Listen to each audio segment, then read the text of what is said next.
Halo, saya Ratang. Jangan lupa donasinya agar saya tetap semangat dalam membuat konten Lord of the Mysteries. Terima kasih.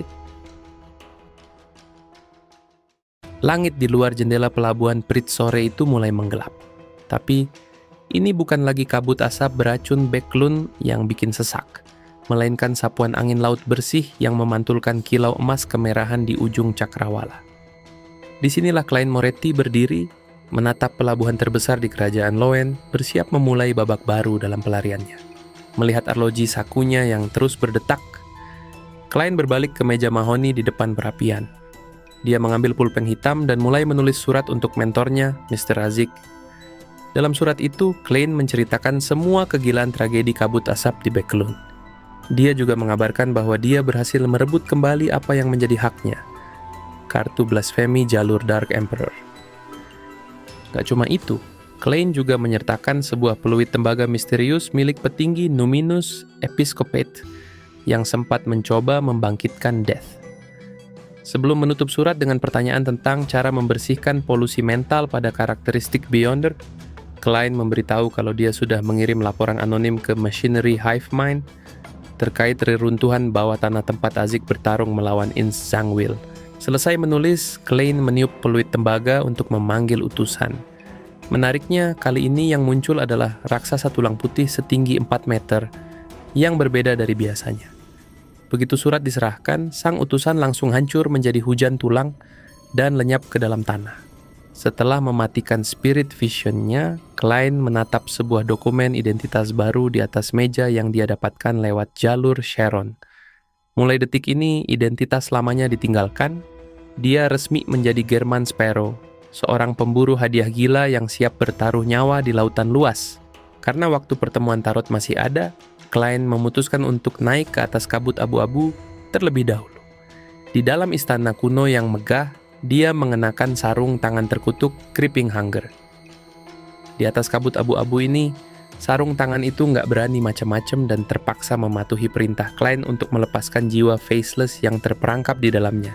Sesosok roh pria paruh baya dengan wajah buram pun muncul. Tanpa perlu ritual rumit, Klein langsung menginterogasi jiwa tersebut tentang keberadaan Putri Duyung yang masih hidup.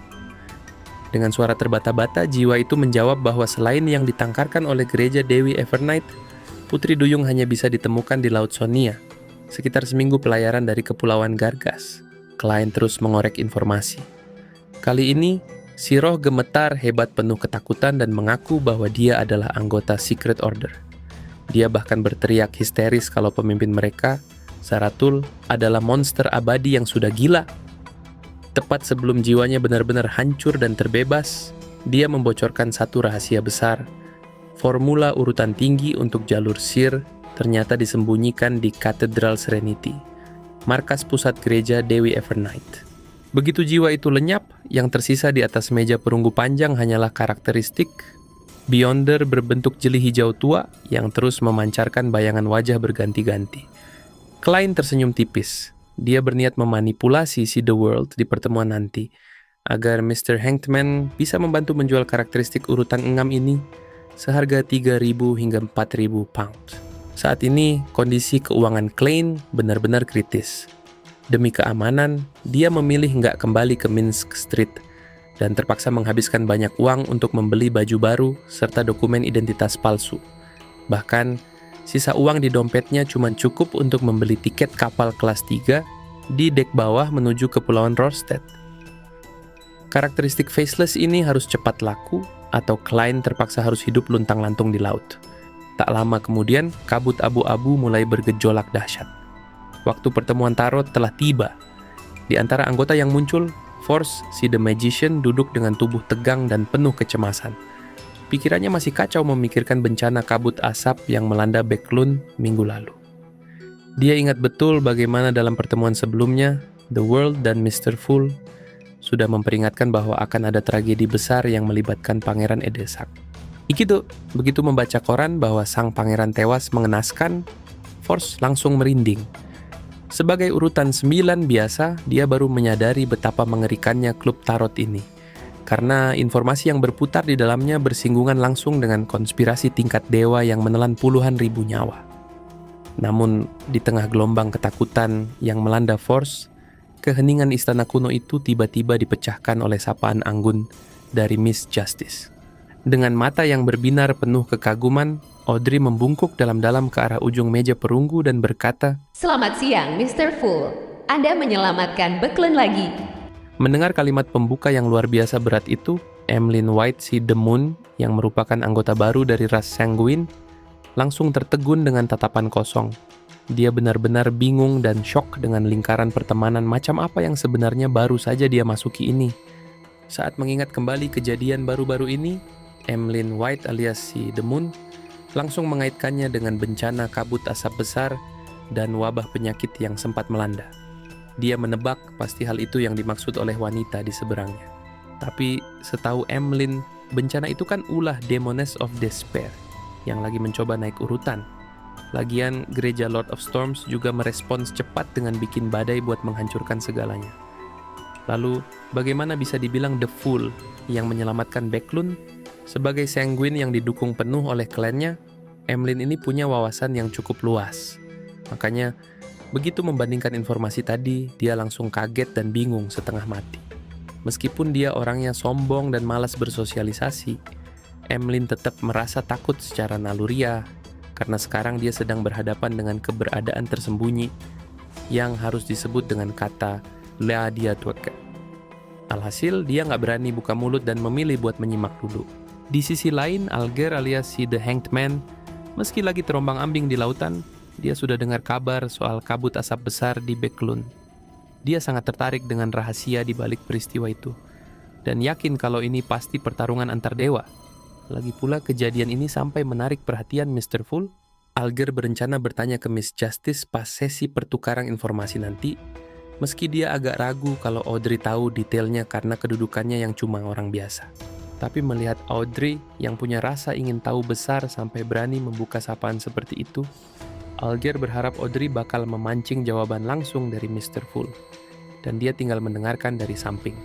Sambil memikirkan hal itu, Alger melirik ke arah The Sun. Melihat Derek yang tampak tenang dan gak cemas, Alger tahu kalau tim penjelajah kota Perak pasti sudah berhasil lolos dari takdir lingkaran waktu yang berulang. Begitu juga dengan Audrey, yang menyadari operasinya sukses setelah membaca reaksi santai Little Sun, langsung menghela napas lega dalam hati. Dia pun bersiap untuk mengorek informasi yang terjadi selanjutnya secara mendalam.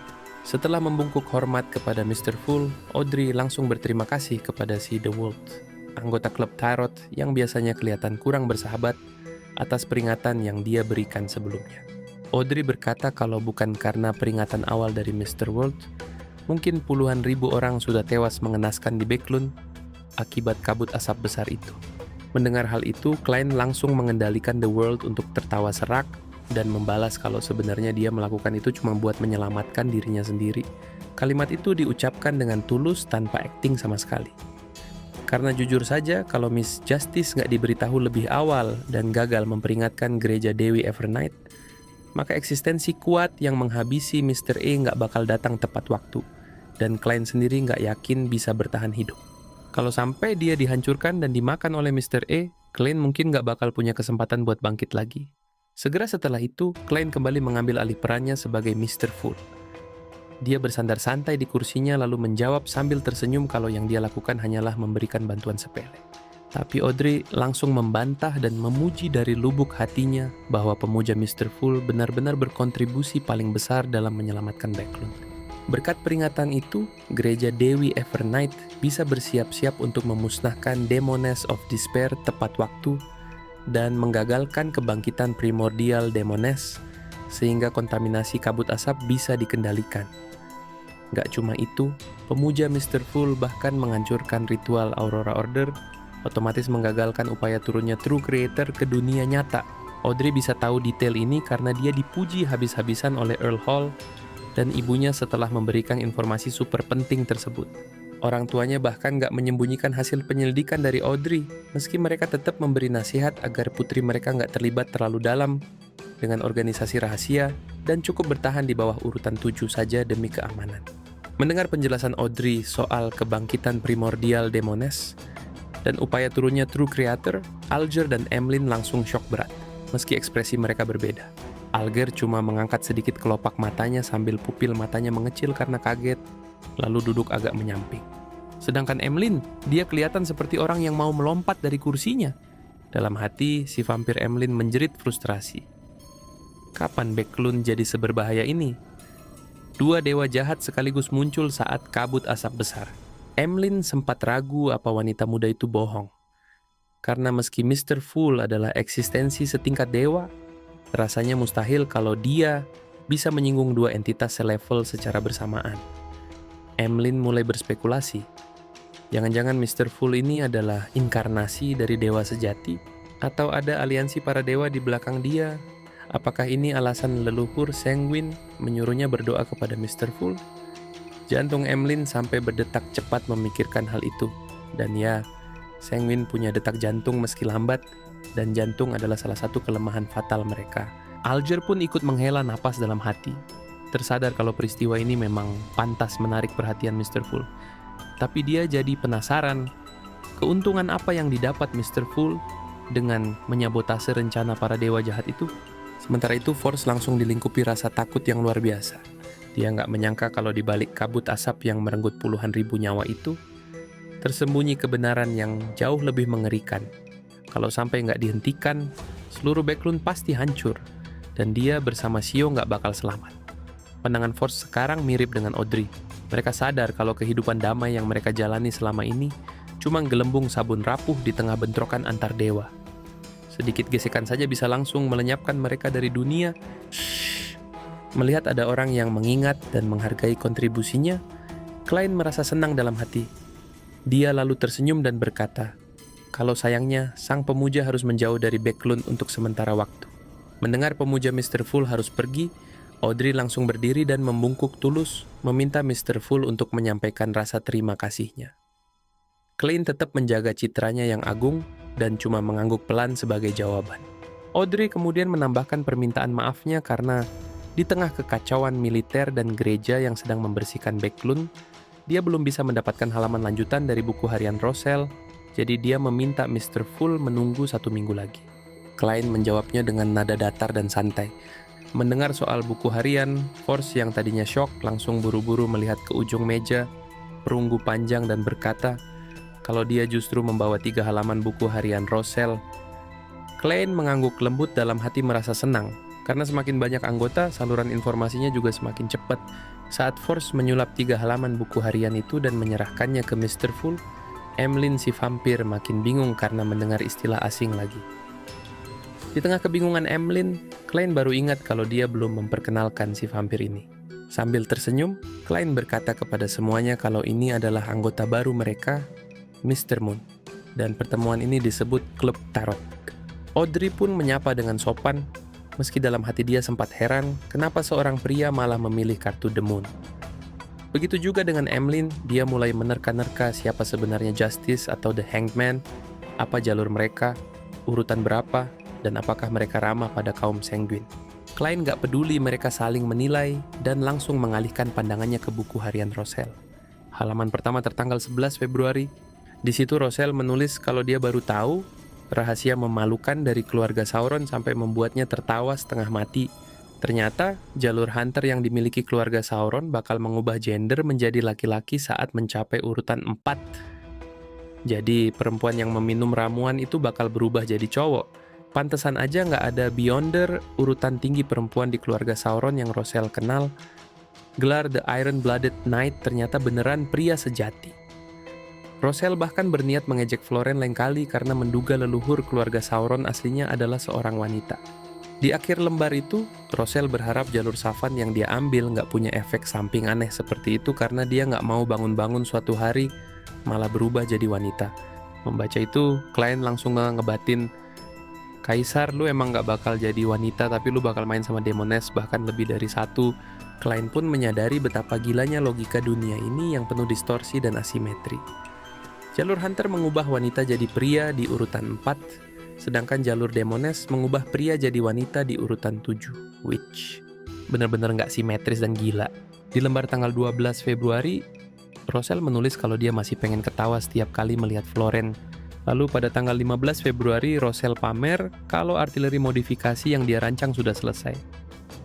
Meski hasilnya nggak sebagus perkiraannya, tapi kalau diproduksi massal, dia bakal menunjukkan pada dunia apa itu taktik perang yang canggih. Untuk merayakannya, dia mau mengadakan perjamuan buat menampar wajah orang-orang yang dulu meremehkannya. Klein cuma bisa menghela napas melihat sifat kaisar yang pendendam. Klein lalu membuka halaman kedua, tertanggal 5 Mei. Rosell menulis kalau organisasi rahasia tempat dia bergabung mengadakan pertemuan lagi. Rosell selalu takjub dengan cara organisasi itu mengumpulkan anggotanya yang terasa seperti keajaiban.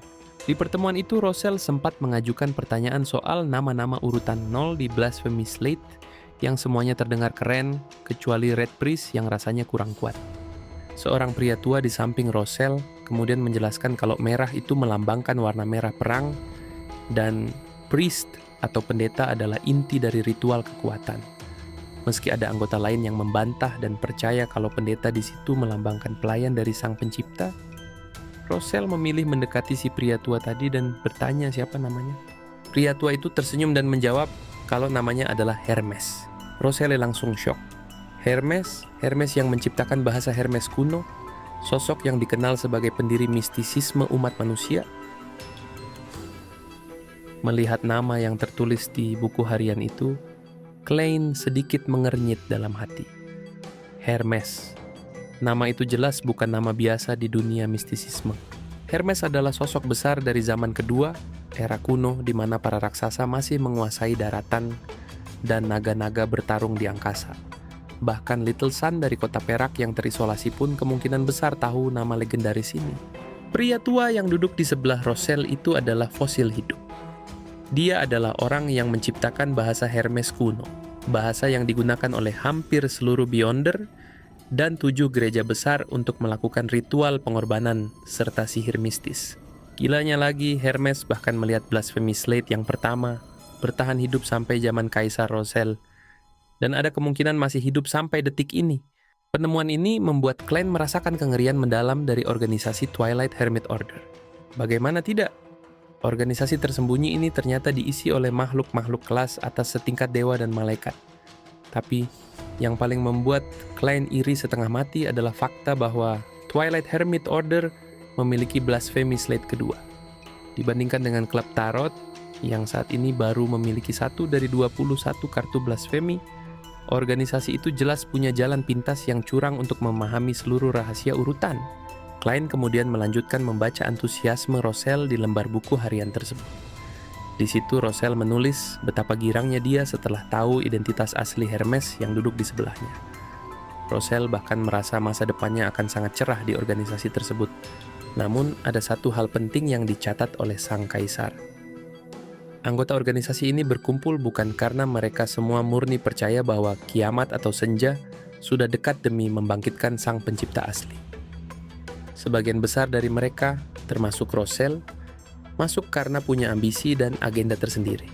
Rosell sempat heran kenapa dia bisa langsung bergabung tanpa melalui pemeriksaan ketat, padahal dia memikirkan banyak hal yang bisa mengancam organisasi. Dia pun menduga ada Beyonder jalur spektator urutan tinggi tingkat malaikat di antara mereka. Malaikat itu kemungkinan besar telah menanamkan isyarat psikologis rahasia ke dalam diri Rosell saat dia mengucapkan janji lisan tanpa disadari. Terlebih lagi, nama organisasi ini dilindungi oleh aturan mistis tingkat tinggi. Begitu namanya diucapkan, ditulis, atau bahkan menggunakan bahasa baru untuk dibocorkan ke dunia luar, pemimpin mereka akan langsung mengetahuinya. Dari sinilah Rosell mulai menebak-nebak tingkatan jalur spektator. Urutan 2 disebut Discerner, urutan 1 adalah Author, dan urutan seal dewa sejati dari jalur ini bernama Visionary. Rosell menduga pemimpin mereka setidaknya memegang benda suci tingkat urutan 0 atau uniqueness dari jalur tersebut yang mampu menciptakan alam mimpi realistis untuk menghubungkan seluruh benua sekaligus bereaksi saat namanya dipanggil. Di akhir halaman, Rosell sempat bertanya kepada Hermes, kenapa istilah otoritas digunakan untuk mendeskripsikan dewa. Sayangnya, saat Klein membalik halaman, jawaban penting itu terputus karena halaman berikutnya sama sekali tidak menyambung. Hal ini membuat Klein gregetan dan rasanya ingin mencekik leher Rosell agar menceritakan kelanjutan jawaban tersebut. Meskipun kesal karena informasinya menggantung, Klein mendapatkan banyak poin penting. Dia kini tahu nama-nama urutan tinggi dari jalur spektator. Nama Visionary untuk urutan 0 terasa sangat cocok dan membuktikan bahwa menjadi dewa sejati di jalur ini tidak akan mengubah seseorang menjadi naga. Sementara urutan 1, autor, mengingatkan Klein pada karakteristik pena bulu 008 yang misterius. Di sisi lain meja perunggu, Audrey alias Miss Justice diam-diam mengamati meja di depan Mr. Fool. Dia menyadari bahwa kartu Dark Emperor yang biasanya diletakkan terbalik di sana kini telah hilang. Audrey menduga kartu itu pasti dipinjamkan kepada pemuja Mr. Fool untuk menghancurkan ritual True Creator dan Demones di Backlunds. Audrey sempat berniat menyelidiki identitas pemuja tersebut berdasarkan ciri-ciri fisik yang dia tahu dari ayahnya, namun dia segera menepis pikiran itu karena takut akan membuat Mr. Fool murka. Klein lalu membaca halaman terakhir buku harian yang isinya menceritakan pengalaman kocak Roselle saat pertama kali menghadiri pesta bangsawan. Berbeda dengan cerita fiksi abad pertengahan yang jorok di dunia asalnya, para wanita bangsawan di dunia ini ternyata sangat bersih, wangi, dan menawan. Roselle sempat mendekati putri kecil Viscount Derilos, namun dibuat syok dan patah hati karena beberapa saat kemudian dia melihat gadis itu sudah bermesraan di ruang kosong bersama putra sulung seorang Earl. Roselle yang saat itu masih bernama Huang Tao hanya bisa meratapi nasibnya, meskipun pada akhirnya catatan sejarah membuktikan bahwa Roselle berhasil memikat banyak wanita kelas atas setelah dia kaya raya. Setelah selesai membaca, Klein menyandarkan tubuhnya, membiarkan lembaran kertas itu menghilang, lalu tersenyum misterius ke arah para anggota klub tarot. Dia berkata bahwa sesi pertukaran informasi sudah bisa dimulai. Audrey langsung mengambil kesempatan itu untuk melihat ke arah The Sun dan bertanya apakah Derek sudah berhasil lepas dari siklus waktu yang berulang di Kota Perak. Derek alias si The Sun langsung mengangguk jujur.